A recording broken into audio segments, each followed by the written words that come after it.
তো hello' friends, আপোনালোকৰ সন্মুখত আৰু এটা নতুন ভিডিঅ' লৈ আহিছোঁ। ভিডিঅ'টো হ'ল যে আপোনালোকে যদি এতিয়ালৈকে প্ৰধানমন্ত্ৰী আৱাস যোজনা বা মুখ্যমন্ত্ৰী আৱাস যোজনা ঘৰ পোৱা নাই, তেতিয়াহ'লে আপোনালোকৰ বাবে আহিছে এটা ভাল খবৰ। আপোনালোকে যদি এতিয়ালৈকে চৰকাৰী ঘৰ লাভ কৰা নাই, তেতিয়াহ'লে এতিয়া আপোনালোকে চৰকাৰী ঘৰ লাভ কৰিব পাৰিব। আপোনালোকে এতিয়া অনলাইনৰ মাধ্যমত চৰকাৰী ঘৰৰ বাবে আবেদন কৰিব পাৰিব। যদি অনলাইনত আবেদন কৰে তেতিয়াহ'লে আপোনালোকে একোখন চৰকাৰী ঘৰ লাভ কৰিব পাৰিব। আপোনালোকে এই অনলাইনৰ মাধ্যমত কেনেকৈ আবেদন কৰিব, কেনেকৈ এপ্লাই কৰিব, এপ্লাই কৰোঁতে কি কি নিয়ম মানি কৰিব লাগিব, সকলোখিনি ডিটেইলছ মই এই ভিডিঅ'ত আপোনালোকক A to Z জনাই দিম। আপোনালোকে অলপো স্কিপ নকৰাকৈ প্ৰথমৰ পৰা শেষলৈ চাই থাকিব। আৰু এই চেনেলত যদি প্ৰথমবাৰ আহিছে তেতিয়াহ'লে অনুগ্ৰহ কৰি চেনেলটো ছাবস্ক্ৰাইব কৰিবলৈ নাপাহৰিব। আপোনালোকে যদি নিতেও তেনেকুৱা ইনফৰমেটিভ ভিডিঅ' পাবলৈ হ'লে এই চেনেলটো ছাবস্ক্ৰাইব কৰি কাষত থকা বেল আইকনটো বজাই ৰাখিব, যাতে মই তেনেকুৱা ইনফৰমেটিভ ভিডিঅ' আপলোড কৰাৰ লগে লগে আপোনালোকৰ মোবাইলত নটিফিকেশ্যন যায়। তেতিয়াহ'লে বলক ভিডিঅ'টো আৰম্ভ কৰোঁ। আপোনালোকে চৰকাৰী ঘৰৰ বাবে আবেদন কেনেকৈ কৰিব মই বাৰু দেখুৱাই লৈছোঁ। প্ৰথমতে আপোনালোকক এটা দেখুৱাই লৈছোঁ যে প্ৰথমতে মই আৱাস যিটো অফিচিয়েল ৱেবছাইট আছে এই ৱেবছাইটত মই আহিছোঁ। অহাৰ পিছত আপোনালোকে দেখুৱাই লৈছোঁ এতিয়া কি কৰিব। প্ৰথমতে দেখিছে আপোনালোকে ওপৰত আছে এবাউট, তাৰপিছত আৱাস ছফ্ট। যেতিয়া আৱাস ছফ্টত ক্লিক কৰিব, ক্লিক কৰাৰ পিছত প্ৰথম আহিব ডাটা এণ্ট্ৰি। যিটো দেখিছে আপোনালোকে ওপৰত ডাটা এণ্ট্ৰি, এই ডাটা এণ্ট্ৰিত আপোনালোকে ক্লিক কৰিব। মই বাৰু ক্লিক কৰি আপোনালোকক দেখুৱাই লৈছোঁ। যেতিয়া ডাটা এণ্ট্ৰিত ক্লিক কৰিব, ক্লিক কৰাৰ পিছত ইয়াত ডাটা এণ্ট্ৰি গোটেইবোৰ ওলাব। প্ৰথমতে দেখিছে ইয়াত মিছ ডাটা এণ্ট্ৰি, তাৰপিছত PM জৱান ডাটা এণ্ট্ৰি, তাৰপিছত আছে FTO ডাটা এণ্ট্ৰি, তাৰপিছত আছে ডাটা এণ্ট্ৰি ফৰ আৱাস প্লাছ। আপোনালোকে যিটো দেখিছে ডাটা এণ্ট্ৰি ফৰ আৱাস প্লাছ, ইয়াত অকল অফিচিয়েল মানুহে ইয়াত লগইন হয় ইয়াত এই ডাটা এণ্ট্ৰিটো কৰিব পাৰিব। সাধাৰণ মানুহে ইয়াত লগইন হ'ব নোৱাৰিব, কাৰণ ইয়াত অফিচিয়েল মানুহ যিবোৰ আছে অফিচিয়েল তেওঁলোক ইয়াত লগইন হ'ব পাৰিব, কাৰণ তেওঁলোকৰ ওচৰত লগইন ID আছে। সেইকাৰণে লগইন ID দি এইটো লগইন হ'ব লাগিব। মই আপোনালোকক আৰু এটা বেলেগ উপায় দেখুৱাই লৈছোঁ কেনেকৈ আবেদন কৰিব। আচলতে আপোনালোকে এই যিটো আৱাস প্লাছ যিটো আছে এই আৱাস প্লাছৰ কাৰণে আবেদন অনলাইনত আবেদন নহয়, এইটো অকল ৰিকুৱেষ্ট কৰিব পাৰিব যে মোৰ এখন পকী ঘৰ নাই বা মই দুখীয়া, তেনেকুৱা এটা ৰিকুৱেষ্ট কৰিব পাৰিব। ৰিকুৱেষ্ট কৰিবলৈ হ'লে আৰু বেলেগ ৱেবছাইটত গৈ ৰিকুৱেষ্টটো কৰিব লাগিব। আপোনালোকে যেতিয়া আবেদন কৰিব আপোনালোকে ভাবি নল'ব যে চৰকাৰী ঘৰৰ বাবে আবেদন কৰিছে, ইয়াত অকল ৰিকুৱেষ্ট হ'ব। যদি আপোনালোকে আবেদন কৰে, আবেদন কৰাৰ পিছত যেতিয়া একচেপ্ট হ'ব, একচেপ্ট হোৱাৰ পিছত আপোনালোকক আহি জিঅ' টেগিং কৰিব। যদি জিঅ' টেগিং কৰে তেতিয়াহ'লে দেখিব যে আপোনাৰ চৰকাৰী এখন ঘৰ নাই, তেওঁলোকে চৰকাৰী ঘৰৰ এখন আপোনালোকক দি দিব। সেইকাৰণে অকল ৰিকুৱেষ্ট। এতিয়া আপোনালোকক দেখুৱাই ল'ম যে আপোনালোকে কেনেকৈ এই ৰিকুৱেষ্ট যিটো ফৰ্ম আছে এই ফৰ্মখন ফিল আপ কৰিব আৰু ক'ত গৈ আপোনালোকে এই ৰিকুৱেষ্টটো এপ্লাই কৰিব। ইয়াত এপ্লাই কৰাৰ পিছত বহুতো মানুহে চৰকাৰী ঘৰ লাভ কৰিছে। মই আপোনালোকক দেখুৱাই লৈছোঁ। সেইকাৰণে যদি আপোনালোকৰ এতিয়ালৈকে চৰকাৰী ঘৰ লাভ কৰা নাই তেতিয়াহ'লে ইয়াত আবেদন কৰিব পাৰিব।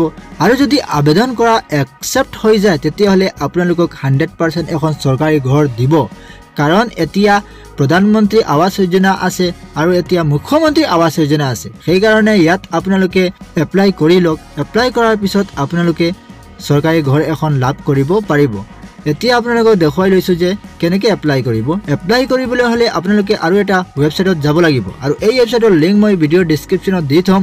আপোনালোকে তাত ক্লিক কৰাৰ লগে লগে আপোনালোকৰ সন্মুখত তেনেকুৱা হৈ এটা পেজ ওলাব। আপোনালোকে এই পেজটো ভালকৈ চাই লওক। CPG ৰামছ লিখা আছে এইপিনে। এই যিটো ৱেবছাইট আছে এই ৱেবছাইটটো হ'ল চৰকাৰী ৱেবছাইট। ইয়াত গৈ আপোনালোকে কমপ্লেইন কৰিব পাৰিব। যদি আপোনালোকৰ এখন চৰকাৰী ঘৰ নাই তেতিয়াহ'লে ইয়াত আহি কমপ্লেইন কৰিলে আপোনালোকক এখন চৰকাৰী ঘৰ লাভ কৰিব। তেওঁলোকে এখন চৰকাৰী ঘৰ আপোনালোকক দিব। সেইকাৰণে এই পেজত আহি আপোনালোকে কমপ্লেইনটো কৰি লওক। প্ৰথমতে কমপ্লেইনটো কৰক। কমপ্লেইন কৰাৰ পিছত আপোনালোকক আহি জিঅ' টেগিং কৰিব। জিঅ' টেগিং কৰাৰ পিছত আপোনালোকক এখন চৰকাৰী ঘৰ তেওঁলোকে দিব।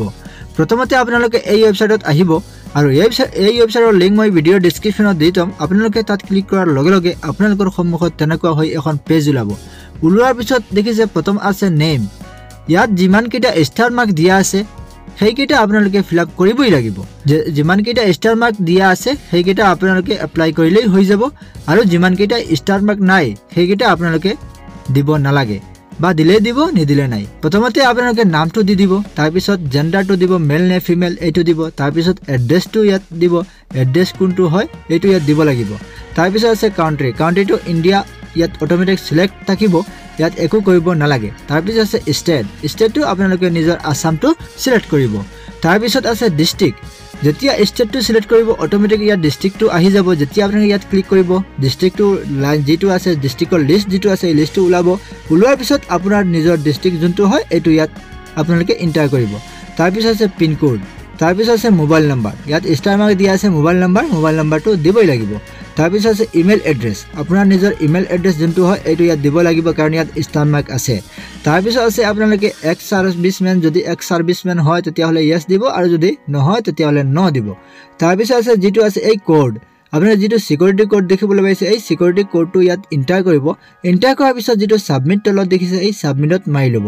যেতিয়া আপোনালোকে সাবমিটত মাৰিব মৰাৰ লগে লগে আপোনালোকৰ এখন সাবমিট হৈ যাব সাবমিট কৰাৰ পিছত আপোনালোকক এটা ৰেজিষ্ট্ৰেচন নাম্বাৰ দিয়া হ'ব বা কমপ্লেইন নাম্বাৰ এটা দিয়া হ'ব এইটো আপোনালোকে ভালকে ৰাখি থৈ দিব যেতিয়া আপোনালোকৰ এইখন ৰিজেক্ট বা একসেপ্ট হ'ব তেতিয়া হলে আপোনালোকে গম পাব যদি একসেপ্ট হৈ যায় তেতিয়া হলে আপোনালোকৰ ঘৰত আহিব জিঅ'টেকিং কৰিবলৈ জিঅ'টেকিং কৰাৰ পিছত আপোনালোকৰ যদি খসাই এখন চৰকাৰী ঘৰ লাগে তেতিয়া হলে আপোনালোকক এখন চৰকাৰী ঘৰ তেওঁলোকে দিব আৰু যদি আপোনালোকে এনেই দিছে তেতিয়া হলে আপোনালোকে নাপাব কাৰণ ইয়াত জিঅ'টেকিং হ'ব জিঅ'টেকিং হোৱাৰ পিছতহে আপোনালোকৰ চৰকাৰী ঘৰ লিষ্টত নাম সোমাব সেই কাৰণে আপোনালোকে ভালকে দিব যে খসাই আপোনালোকক এখন চৰকাৰী ঘৰ লাগে নে যদি লাগে তেতিয়া হলে আপোনালোকে কমপ্লেইন কৰিব আৰু যদি নালাগে আপোনালোকে কমপ্লেইনটো নকৰিব কাৰণ জিঅ'টেকিং হ'বই 100% জিঅ'টেকিং হ'ব সেই কাৰণে আপোনালোকে ভালকে চাই মেলি চিন্তা কৰি আপোনালোকে